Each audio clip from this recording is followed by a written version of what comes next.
You know what people ask me. They say, Martha, what's the hardest thing about getting old? And I tell them, the hardest thing about getting old is realizing that the people you raised don't need you anymore. See, I got a daughter. Beautiful girl. Raised her by myself after her daddy left. I worked 2 jobs. I missed sleep. I missed meals, but I never missed a school play. Never missed a recital.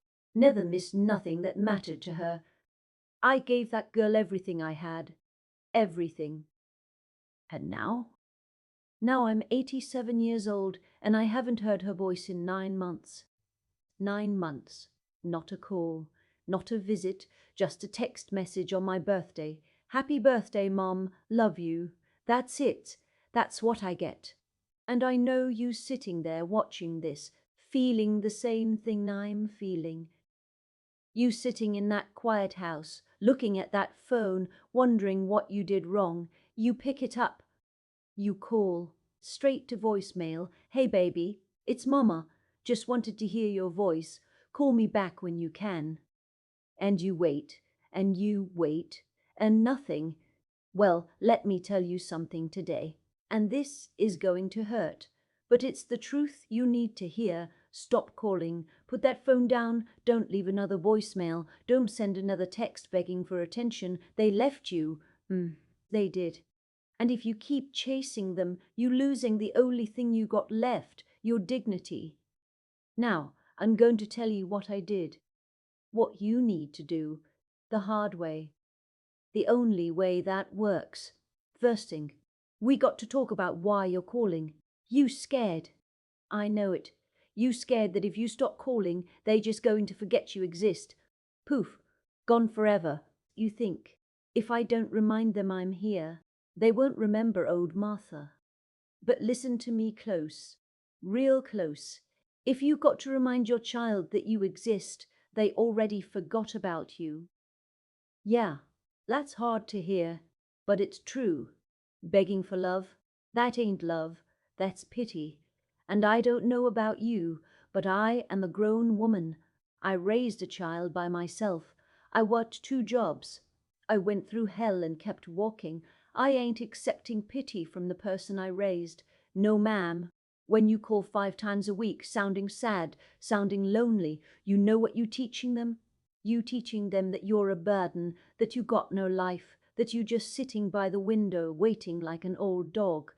And people run from that. Even your own blood. They feel the pressure. So they pull back, and you chase harder, and they run faster. You got to stop the bleeding today, right now. Step 1, kill the guilt. I know what you're doing at night. You laying there in that bed, staring at the ceiling, replaying everything. Maybe I was too strict. Maybe I worked too much. Maybe I didn't say I love you enough. Look here. Ain't no parent perfect.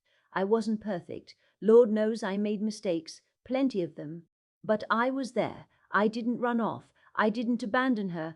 I put food on that table. I kept the roof over her head. I loved her the best way I knew how. If your children are punishing you today for something you did 30 years ago, that's on them. That ain't on you. You can't apologize for the past forever. And you sure can't pay for it with your dignity today. If they want to hold a grudge, let them hold it. That's a heavy bag to carry. You don't got to carry it for them. Forgive yourself. You did your job. The contract is done. You deserve some peace. Step 2, build your garden. Now you asking, Martha, if I don't call them, what am I supposed to do? Just sit here and rot? No, no, no, no. You build a garden.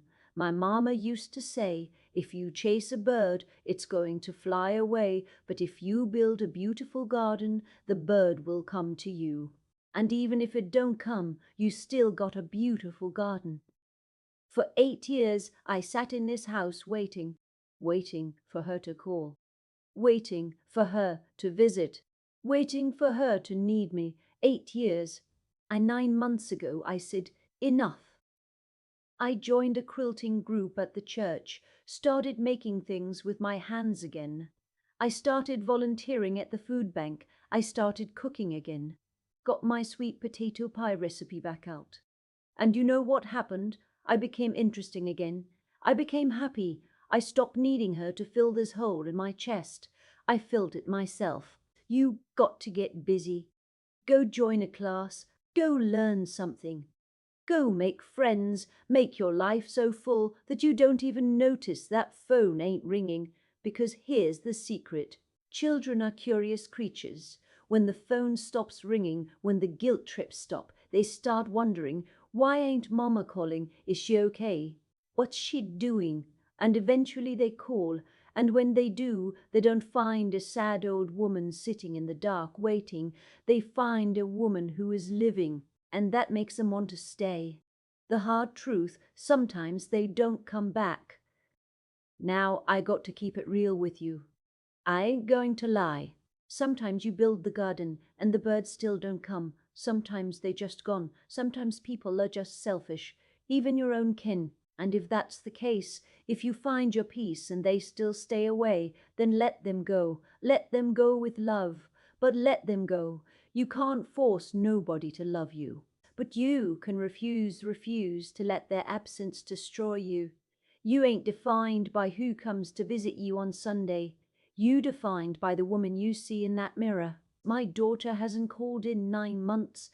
But you know what? I'm going to my quilting group today. I'm making a quilt for the church fundraiser, and tonight I'm going to cook myself a good meal. Sweet potato pie and all. I'm going to live. If she wants to join me, the door is unlocked, but I ain't standing in the doorway waiting no more, and you shouldn't be neither. Get up, go live.